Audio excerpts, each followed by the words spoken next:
Okay, so a learning strategy that I find works best with my students is it's no surprise that obviously with freshmen who were during COVID lockdown during like third grade gate, so most of them didn't have to do state testing, which has like dumped their reading scores. Reading comprehension is just always a super difficult thing to manage for them. And so one thing I do often is for most of the things like literature standards that we read, I try to have a either film or visual adaptation of it to show them how film could be read as a literature. And that has worked wonders for me, especially with looking at like complex literary text like Romeo and Juliet, or even some things like The Most Dangerous Game, The Lottery,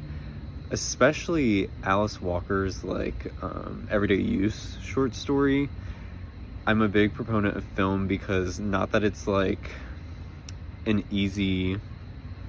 tool, but I find that it's more accessible to students and it also contextualizes a lot of literary work.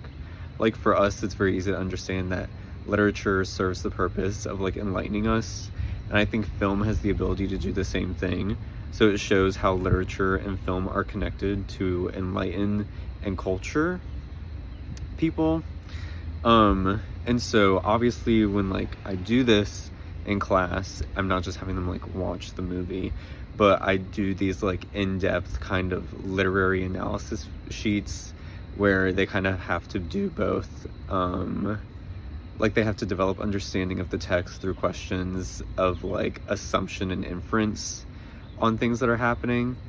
how adaptations are similar and different, as well as just basic comprehension questions to follow along with. And I feel like it's very digestible if you break it down that way. It's also organized through like time slots and specific scenes that are mapped out. So if I were doing like Romeo and Juliet and it was the duel scene, it would say the duel timestamps and then all the questions listed for that scene before we moved on to like,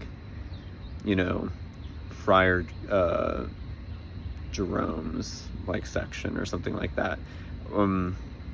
So it maps it out easier for them, and some of them oftentimes hate it because they feel like they should just be able to watch a movie without having to do any analysis of it or answer any questions from it.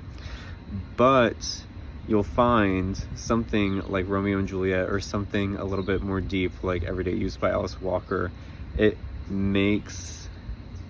like I said, the text digestible, but it also has them map out their thinking and breaks it down into sections, or is like chunking visually for them, which I think makes them view reading as more fun because it shows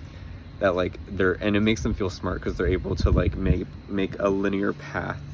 of what they're learning, as well as like seeing that it can be used in a wide variety of contexts rather than just like having to read something.